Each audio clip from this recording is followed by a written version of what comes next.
Holy smokes, if that game went any longer, the Leafs rookies might have actually been able to grow facial hair. Okay, I know I'm one to talk, but your playoff beard is brutal. It is thick and lush, actually. Jealousy doesn't suit you, Steven. Hi, everyone. Hello. Come on. The Leafs won a thing. Austin Matthews. Mono, Wizardry, and... Well, time for a rebuild. This team is ruining my life. Rally caps, baby.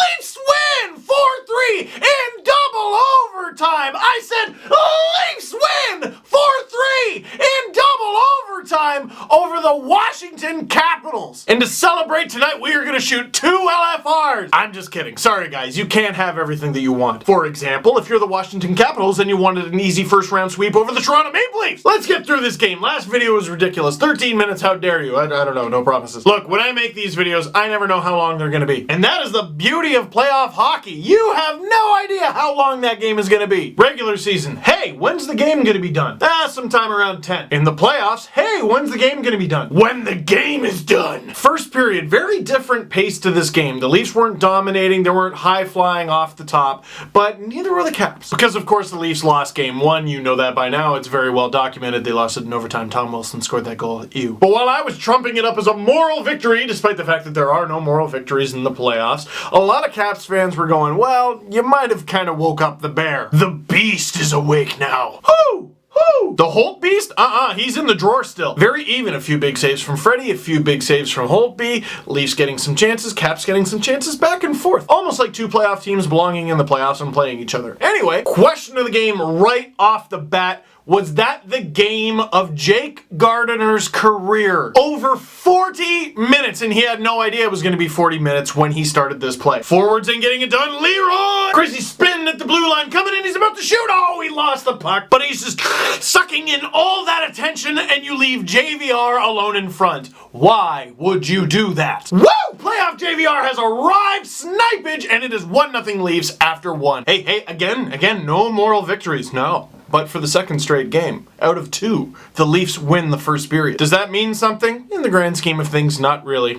But it doesn't mean nothing. Second period, the Leafs get into penalty trouble. Now, since 2013, I've been saying, it takes playoff experience to know what you can and can't get away with in the playoffs. And out of officials, all you want is consistency. Not calling anything tonight? Fine. I will just pretend I'm Matt Calvert and do whatever I want. Oh my god, can someone give me a new stick? Also, that guy's hurt. I think Tim Peel was confused because this game was called like it was just a random game in November. First period, Jake Gardiner, cross-checking, Justin Williams, high-sticking, Alex Ovechkin, embellishment, Leo Komarov holding against Alex Ovechkin. How could he hold if he embellished? Anyway, Evgeny Kuznetsov holding, Justin Williams, interference. Capitals 4 penalties, Leafs 2. What's coming next? I have no idea. Second period, Martin Marincin, Connor Carrick, Nazem Kadri. The first 3 penalties. Only when Dmitry Orlov got one near the end did the Capitals get anything. And by the way, after 2 periods of play, the penalties were 5-5. Weird! Followed by the third period, which of course had nothing. This game was called the way the random dude at the bar expects a ref to call a game. They're taking calls now, but I tell you what, there's gonna be a few even-ups. You watch, they're coming. Oh, here we go. You see, I told you, they evened it up. You watch in the third period, nothing. He's not gonna call nothing. Look at him not calling nothing. Look at him not calling. Just politely gritting your teeth like, yeah, I'm watching the game too. So if any of you were watching the calls in this game and going, wow, you can't write this stuff. Sure you can. He's been invisible in the series so far. You knew that wasn't gonna last. Alex Ovechkin left alone on the power play. A rip.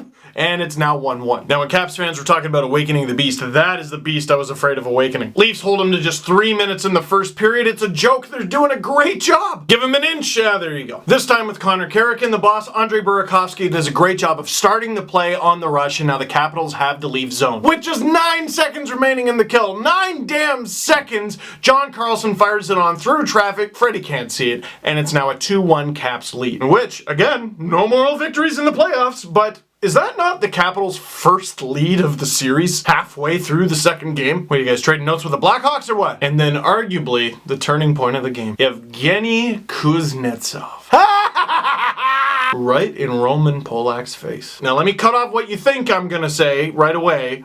I love it. Oh, if it was my team, I love it. Oh, you're not supposed to do that. It motivates the other team. Well, it might force them to do something stupid. It's gamesmanship. I think it's 50-50. It could benefit you. It might come back to bite you. But, and there's a lot of variables in the way of this, if you lose, You look pretty silly. Now we're just over halfway through the game and the Leafs are losing, and in game 1, this is right around the time the Leafs started to lose it. Capitals pour it on, they get scoring chance after scoring chance, Freddie can't hold the fort forever, and the Caps will eventually win. That's how it goes. Nuh-uh, not tonight. Fourth line going to work, Brian Boyle, Matt Martin in on it, Kasperi Kapanen in front. This is the playoffs. Sometimes you just gotta go ass face. And there's Kapanen with Holtby. So you want to be a goalie, huh? The no-looker makes it 2-2. Kapanen's first career NHL playoff goal comes very shortly after he gets his first career NHL goal in the regular season. And we'll obviously talk about Kapanen a little bit more later, but let me tell you something. Kapanen, game 1 of the Calder Cup playoffs last year with the Toronto Marlies, was a scratch. Head coach Sheldon Keefe put him in for game 2, and I gotta tell you, in my eye, he was arguably the Marlies' best forward in the entire playoffs. 8 points in 14 playoff games. Other forwards had more points, but damn it, the hustle of Kapanen. He's not perfect,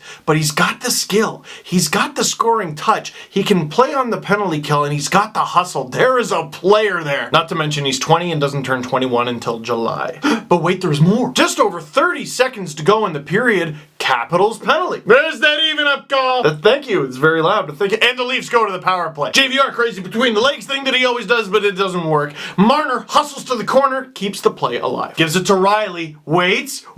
Oh, that's gross. Scorgan Riley puts the Leafs up 3-2, heading right into intermission. And now, where have we seen this before? The Leafs head into the third period with a lead. Hello, darkness, my old friend. Oh, and no Roman Polak, because he gets hit at the blue line by Brooks Orpik, but Roman Polak's tough. He'll get back up. He seems to be in a lot of pain. What even happened to him? Show us the replay. All right, there's the hit. It might have been a knee thing. Oh, God! Put the replay on! Polak's ankle bends in a mortifying way, and as Mike Babcock confirmed after the game, Polak is done. He's done for the season. And what's extra sad about that, aside from the fact that he has been a tough son of a gun on this team, this might be his last game as a Toronto Maple Leaf. Now, the only good way to go out is on top, but of all the ways to go out, you don't want it to be like that. No one deserves that. And the play stopped, and a few Caps fans got upset at that. I saw people going, oh, keep it classy, keep it classy. I don't think any of the people in the arena had any idea that that happened. It's funny, at the game, you can see more, and sometimes you see less than watching on TV. 2010 Winter Olympics, I'm at a Canada-Germany game, and the play just randomly stops, and they're reviewing something, and no one knows what they're reviewing. And barely anyone has Twitter. I had Twitter, but I used to have to text in what I wanted to tweet. Turns out Shea Weber took a shot and it went through the net and no one noticed. Giant building of somewhere between 15 and 20,000 screaming fans, no one saw it. And if you were in attendance, please back me up on this. I'm sure all you saw was a big hit. And I'm sure a lot of them were probably thinking, that wasn't a penalty. And you're right, it wasn't. It was just a horrifying Gumby oh my god. So now without Polak, and without Zaitsev, the Leafs trudge into the third. Over halfway through, they're holding the fort. They got this. Freddie! Gardner can't clear the zone. Ron and Don actually had a really good back and forth about this on TV. Orlov walks line, blasts it. Gardner gets a poke at it. And Nicholas Backstrom puts it in the net. We're tied 3-3. This is going to overtime, isn't it? And a couple times, it almost doesn't go to overtime, but okay, we get overtime. Now, I am just gonna go through what I remember, because not all the highlights are up yet. You're getting a night of video. Okay, Boyle getting a penalty and me crapping myself. Braden Holtby getting a penalty by slashing Nazem Kadri, and I crap myself again with glee. The house it's a mess up there. Seeing Ovechkin in the box and going, sure hope that doesn't come into play later. Oh God, no. And then we learn Mitch Marner is very fast. And we learn Zach Hyman, he's just on a puck like crazy. He gets a breakaway and goes through the net, and oh my god. I seem to vaguely recall some kind of swimming motion by Freddie. Freddie under the sea. And he was in luck here down in the muck here. And in the second overtime, fourth line on the ice, Connor Carrick, who was benched for a significant portion of this game, fires it on. It goes wide, but it's deep in the Capital zone. Carlson tries to chip it, I think, out to Justin Williams, but Brian Boyle comes off and blocks him. Puck takes a fortuitous bounce off Brian Boyle's skate. Matt Martin, who's in a fierce battle in front of the net with Carl Olsner, leaves to retrieve the puck. Martin, with the quick moves, quickly throws it around. In the process, John Carlson takes a swipe at it and loses his stick. Boyle with the puck behind the net, and John Carlson is looking at him, but he doesn't have a stick. Boyle just crosses the halfway behind the net threshold so that Holtby leaves his position and looks the other way. Boyle like he's Backstrom, Kapanen like he's Ovi, and the Leafs win! How do you like that? How do you like that? Let's stay up forever. No, I'm ready for bed, man. That was crazy. Kasperi Kapanen in game 2 in the second overtime scores his second of the game. And there's more. What about this line? Double M Matt Martin, what? Double B Brian Boyle, how? Double K Kasperi Kapanen, holy cow! And if you need any more proof that the hockey gods are on Toronto's side. Oh my god, look at all those twos! Get Michael Moore on this! And the whole Caps in 3 narrative can take a seat. And Kuzi, can you help me out? How does the saying go? He who laughs in the second period laughs best. Is that it? Oh, it's not. Oh, it's different. Oh, it's different than that. I'm sorry. Huge.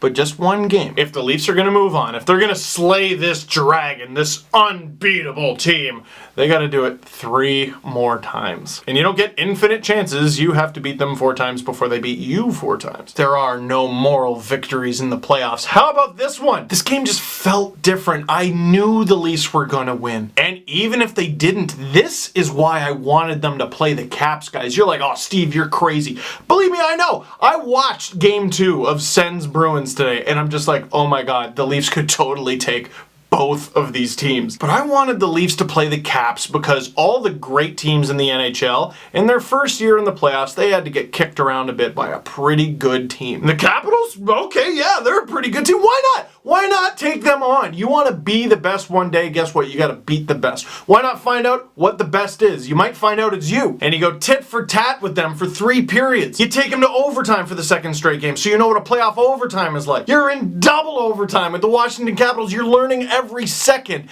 Every second is a learning experience for a team that was built to just learn this season, and somehow they're miraculously in this position. And all that moral victory stuff is lovely, but you damn sure didn't enter the playoffs so that you could learn to lose. Tonight, a young Leafs team with hopes of winning it all learned how to win. Full hats off to Morgan Rielly for scoring a goal and playing almost 40 minutes. Full hats off to Jake Gardiner, who was instrumental in a goal and did play over 40 minutes. Incredible. Austin Matthews had a few opportunities to win the whole thing, and I kind of like this one because they kind of put him through the meat grinder. Austin got beat up a little bit in this one. And Hyman, while hardworking in the first game, he turned into a jerk in this one, didn't he? It was great. Oh my god, what else? The gamesmanship from Mike Babcock delaying and then getting the timeout, and then the Leafs ice the puck, and then the Capitals ice crew comes up. That was hilarious. Hockey, man, it'll break your heart. The playoffs where goofy happens. I love it. And the Capitals, who came into the series confident, the President's Trophy winners, no seed of doubt to be had, head into Game 3 in Toronto with this sticking out of their heads. Because it's buds all day. You're right, that was mean. I'm sorry. Perhaps some aloe for that burn? Guys, the Leafs have won a playoff game. Now on Monday, I need you down at Maple Leaf Square. Personally, because I'm going to be hosting that thing and I'm terrified. And because the Leafs are in the playoffs. The Leafs split games on the road with the Washington Capitals. The Leafs belong. Look at this. Man, that is an ugly third period, but they outshoot the Caps in the first, even in the second, outshoot them in the first OT and in the second. It was the difference. All it took was one more shot. Now, we have been up for way too long. That is it for this one. Click like if you like this video. Click subscribe if you really liked it. Tell all your friends. Tell them all. Because the Leafs are in this to win this. Oh, and in the comment box down below, if I forgot anything, feel free to talk about it. This was a thick game. Kasperi the Rally Cap.